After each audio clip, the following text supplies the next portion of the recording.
Assalamualaikum warahmatullahi wabarakatuh. Ketemu lagi pada tutorial tentang elastisitas permintaan dan penawaran. Sebagai ilustrasi, jika saat ini harga beras turun dari 10.000 menjadi 5.000 per liter, artinya turun 50%. Pada saat yang sama, harga pulsa turun dari 20.000 menjadi 10.000, turun 50%. Pertanyaan: menurut Anda, jika seorang ibu rumah tangga mendengarkan kabar ini saat ini, maka ibu tersebut akan lari langsung ke toko beras atau ke toko pulsa? Ya, betul. Ibu itu akan lari ke toko beras. Yang kedua, jika seorang anak SMA mendengar kabar ini saat ini, maka anak tersebut akan lari langsung ke toko beras atau toko pulsa. Ya, betul, ke toko pulsa. Apa informasi yang didapat dari situ? Artinya, masing-masing barang memiliki tingkat kepekaan terhadap perubahan harga barang. Itulah yang akan kita bahas di sini, yaitu tentang elastisitas. Elastisitas adalah satuan dari elastisitas adalah koefisien elastisitas dalam satuan angka, misalkan 0,3, 1,3, 2,4, dan seterusnya. Yakni berupa derajat kepekaan. Tolong perhatikan pengertian derajat kepekaan di sini, ya. Derajat kepekaan perubahan permintaan sama seperti tingkat kepekaan perubahan harga pulsa bagi anak SMA dibandingkan dengan harga beras bagi seorang ibu rumah tangga. Tingkat kepekaan perubahan harga beras untuk ibu rumah tangga jauh lebih tinggi dibandingkan untuk anak SMA. Tingkat respon, tingkat kepekaan perubahan pulsa untuk anak SMA jauh lebih respon dibandingkan terhadap ibu rumah tangga. Itulah ilustrasi yang tadi bisa membuka Anda masuk ke konsep elastisitas. Jadi dengan demikian, elastisitas ini pada hari ini kita membahas yang pertama, elastisitas permintaan, yang kedua, elastisitas penawaran, yang ketiga, elastisitas silang. Tapi ini akan diterangkan secara khusus, ya. Jadi pada tutorial ini kita akan menerangkan elastisitas permintaan, yaitu persentase perubahan jumlah barang yang diminta sebagai akibat persentase perubahan harga barang tersebut. Itulah biar Anda memahami apa yang dimaksud dengan elastisitas permintaan. Saya ulangi, persentase perubahan jumlah barang yang Anda minta sebagai akibat persentase perubahan harga barang tersebut. Maka dengan demikian, secara umum, elastisitas permintaan sering disebut dengan atau disingkat dengan elastisitas permintaan, yaitu persentase perubahan jumlah barang yang diminta sebagai akibat persentase perubahan harga barang itu sendiri. Dan ini selalu memiliki nilai negatif. Perhatikan di sini. Ada hubungan antara jumlah barang yang Anda minta dengan harga barang yang Anda beli. Di antara jumlah barang yang Anda minta dan harga barang yang Anda beli, mana sebagai penyebab? Penyebab itu adalah harga. Dan jumlah barang yang Anda beli adalah sebagai akibat. Maka, terjadi perubahan jumlah barang yang Anda beli sebagai akibat ada perubahan harga. Itu yang pertama. Yang kedua, dalam hukum permintaan, jika harga barang naik, maka jumlah barang yang Anda minta akan turun. Atau sebaliknya, jika harga turun, maka jumlah barang yang Anda minta akan naik. Ada koma ceteris paribus, ya. Nah, hubungan yang tidak searah ini akan mengakibatkan nilai elastisitas permintaan itu selalu bertanda negatif.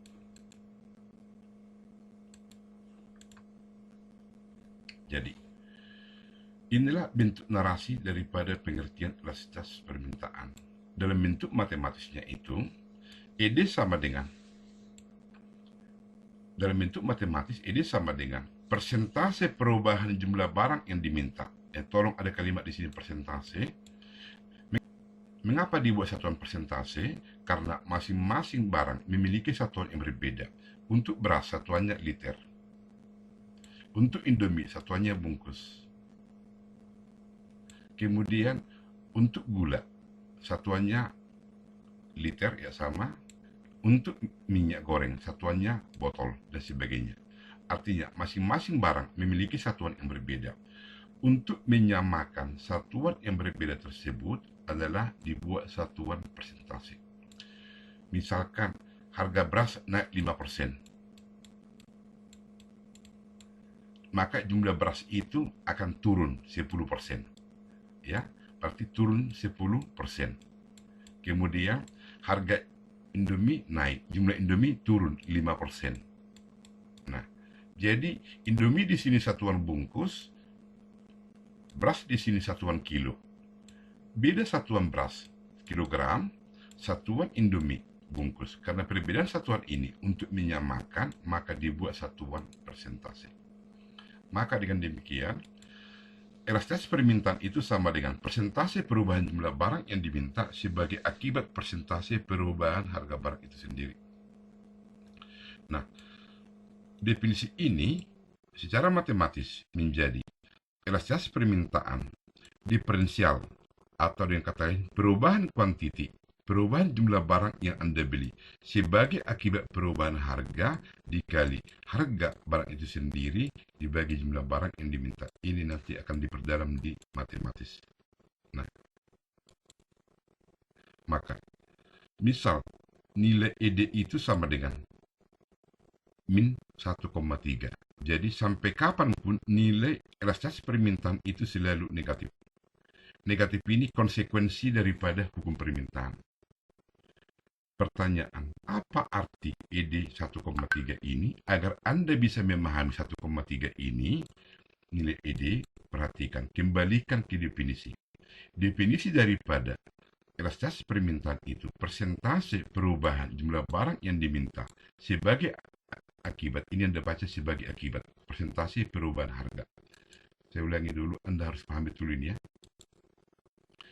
Elastisitas permintaan itu sama dengan persentase delta ini ya, perubahan jumlah barang yang Anda minta. Ini Anda baca sebagai akibat persentase perubahan harga. Saya ulangi, elastisitas permintaan adalah persentase perubahan jumlah barang yang Anda minta ini Anda baca sebagai akibat persentase perubahan harga barang itu sendiri. Itulah rumus elastisitas permintaan. Nah, ini 1,3. Maka ED sama dengan 1,3 ini ya. 1,3 itu sama dengan 1,3 dibagi 1. Mengapa dibuat dibagi 1 ini hanya mempermudah? Karena 1,3 dibagi 1 sama dengan 1,3 sama. Mengapa kita buat seperti ini? Biar Anda gampang menerjemahkan. Bagaimana cara menerjemahkan? Perhatikan. Pembilang ini menunjukkan persentase perubahan jumlah barang yang diminta dan penyebut menunjukkan persentase perubahan harga.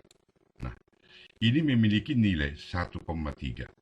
1,3 itu sama dengan 1,3 per 1. Nah, jika Anda sudah buat seperti ini, maka Anda bisa mengetahui 1,3 ini menunjukkan perubahan jumlah barang yang diminta. Sementara yang satu ini menunjukkan perubahan harga.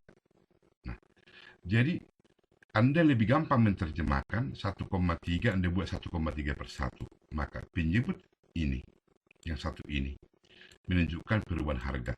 Pembilang ini menunjukkan perubahan kuantiti. Pertanyaan berikutnya, antara harga dan kuantiti, mana sebagai penyebab? Penyebab itu adalah harga. Maka 1,3 per 1 ini jika diterjemahkan memiliki narasi sebagai berikut. Jika harga naik 1%, mengapa 1%? Karena tadi satuannya persen. Maka jumlah barang yang diminta turun. Mengapa turun? Kalau tadi di sini naik, ini turun. Karena simbol negatif ini konsekuensi daripada hukum permintaan.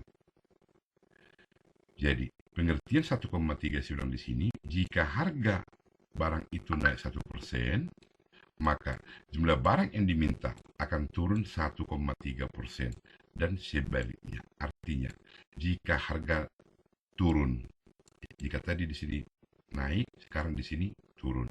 Jika turun 1%, maka jumlah barang yang diminta akan naik 1,3%.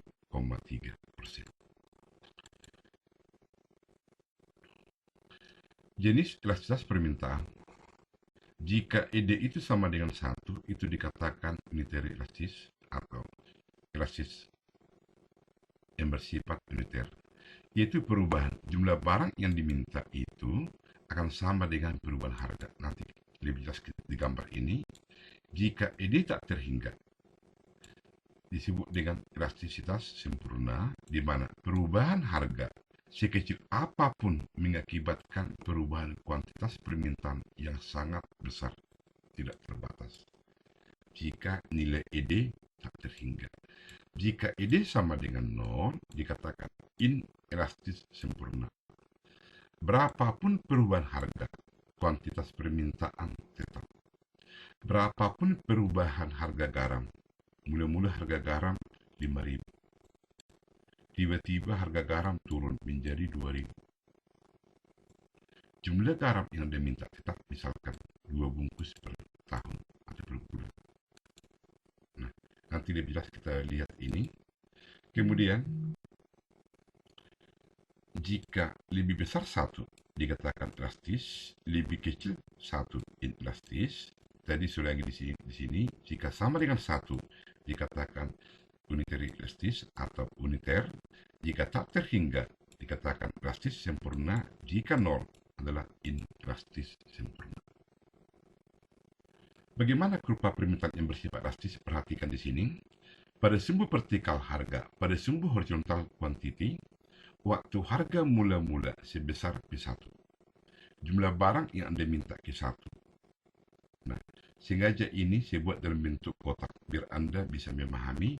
Kotak pertama sama kotak kedua memiliki luas yang sama. Ya, kotak pertama ini sama kotak kedua memiliki luas yang sama, sehingga bisa nanti Anda lebih memahami.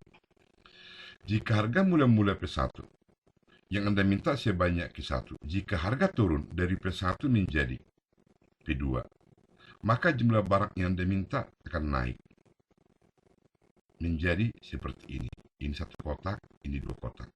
Nah, harga barang itu turun satu kotak. Tapi jumlah barang yang Anda minta langsung naik 2 kotak. Nah, jika Anda hubungkan ini, inilah yang disebut dengan kurva permintaan yang bersifat elastis.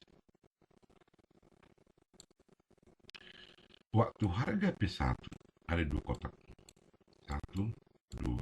Waktu harga P2 ada 3 kotak. Kotak pertama, kotak kedua, kotak ketiga. Nah, untuk lebih jelasnya perhatikan ini ya. Perubahan jumlah dari Q ke Q1 di sini.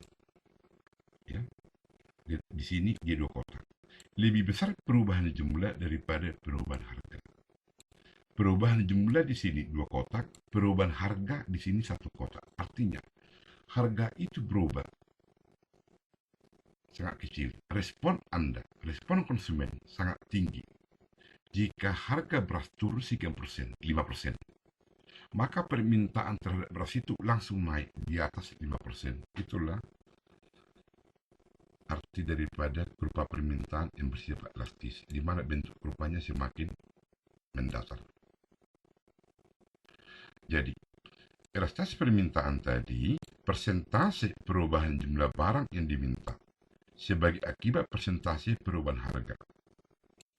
Dari gambar ini, persentase perubahan jumlah barang ini, dia jauh lebih besar, jauh lebih panjang dari perubahan di sini. Artinya apa di sini? penyebut ini lebih besar daripada penyebut. Ya, maaf. Pembilang ini lebih besar. Ini perubahan Q daripada perubahan P.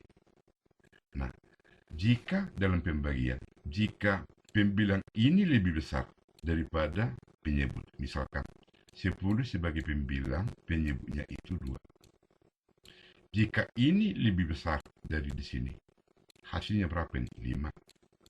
Misalkan kita buat lagi yang lebih besar pembilang, 8 dibagi 4, hasilnya berapa? 2. Tapi jika pembilang sama ini sama, 4 dibagi 4, hasilnya berapa? 1. Tapi jika pembilang ini lebih kecil dari penyebut, misalkan 1/2. Pembilang ini lebih kecil dari penyebut, misalkan 4/8. Pembilang lebih kecil dari penyebut, ini 1/2, 0,5. Nah, maka dengan demikian, karena perubahan jumlah barang lebih besar dari perubahan harga. Ini perubahan harga, ini perubahan jumlah barang. Perubahan jumlah barang jauh lebih besar dari perubahan harga. Hasil bagi ini lebih besar 1. Maka kurva permintaan seperti ini dikatakan kurva permintaan yang bersifat elastis. Tingkat KPK-nya sangat tinggi. Nah, sekarang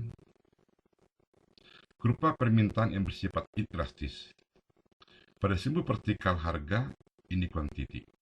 Harga mula-mula P1, jumlah barang yang diminta Q1. Nah, harga barang turun dari P1 menjadi ke P2. Turun 2 kotak. Ya, ini 1 kotak, 2 kotak. Maka jumlah barang yang diminta hanya naik 1 kotak di sini. Jika dihubungkan ini, inilah yang disebut dengan kurva permintaan yang bersifat inelastis. Perubahan harga turun 2 kotak, 1, 2. Tapi perubahan jumlah barang yang diminta cuma 1 kotak. Artinya apa? Respon permintaan barang itu sangat kecil dibandingkan dengan perubahan persentase harga. Maka dengan demikian, jika Anda lihat di sini ya, perubahan harga jauh lebih besar, luas daripada perubahan jumlah barang yang diminta. Nah, jika kita gunakan rumus elastisitas, persentase perubahan jumlah barang yang diminta ini, dia itu lebih kecil ini, pembilang lebih kecil daripada penyebut. Sama seperti 2/8. 2 ini pembilang, ini penyebut. 1/4. Pembilang, penyebut. Nah, kondisi seperti ini, hasilnya selalu lebih kecil dari 1. Ya, maka hasil bagi ini akan menimbulkan nilai lebih kecil 1 yang disebut dengan kurva permintaan yang bersifat inelastis.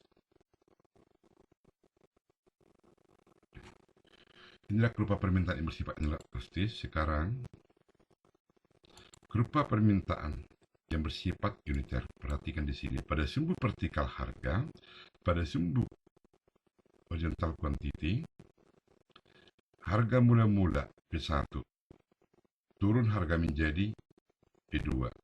Waktu harga P1 yang diminta konsumen Q1, harga turun dari P1 ke P2, maka yang diminta konsumen naik dari Q1 menjadi Q2. Jika dihubungkan ini yang disebut dengan kurva permintaan yang bersifat uniter, di mana waktu harga P1 jumlah ini 2 kotak, 1 kotak, 2 kotak. Waktu harga P2 ini juga 2 kotak, 1 kotak, 2 kotak. Nah, maka dengan demikian, jika dihubungkan ke konsep daripada elastisitas permintaan, persentase perubahan jumlah barang yang diminta 1 kotak, persentase perubahan harga juga 1 kotak, dari P1 ke P2 kotak. Maka dengan demikian, pembilang dan penyebut memiliki nilai yang sama. Hasil baginya sama dengan 1. Contoh yang lain, jika pembilang 10, penyebut 10, ya, hasil bagi sama dengan 1. jika pembilang itu 50, penyebut 50, hasil bagi sama dengan 1. Jadi di sini perubahan jumlah satu kotak. Penyebabnya apa? Harga berubah sebesar satu kotak. Karena perubahan harga sama dengan perubahan kuantiti, maka pembilang dan penyebut sama, hasil bagi sama dengan 1. Kurva permintaan seperti ini disebut dengan kurva permintaan yang bersifat uniter. Lebih jelasnya, perhatikan gambar berikut. Perubahan harga di sini, sekian jaraknya, sama dengan perubahan kuantiti. Artinya di sini, persentase perubahan jumlah barang yang diminta konsumen sama dengan persentase perubahan harga. Misalkan, konsumen itu meminta jumlah barang yang diminta itu berubah dari 50 menjadi 100. Berarti sebesar 50%. Jumlah barang yang diminta berubah 50% sebagai akibat perubahan harga sebesar 50%. Harga mula-mula 10.000 menjadi 5.000. Maka harga di sini turun 50%. Nah, jadi sama pembilang sama penyebut, maka hasil bagi sama dengan 1. Kurva permintaan seperti ini disebut dengan kurva permintaan yang bersifat uniter.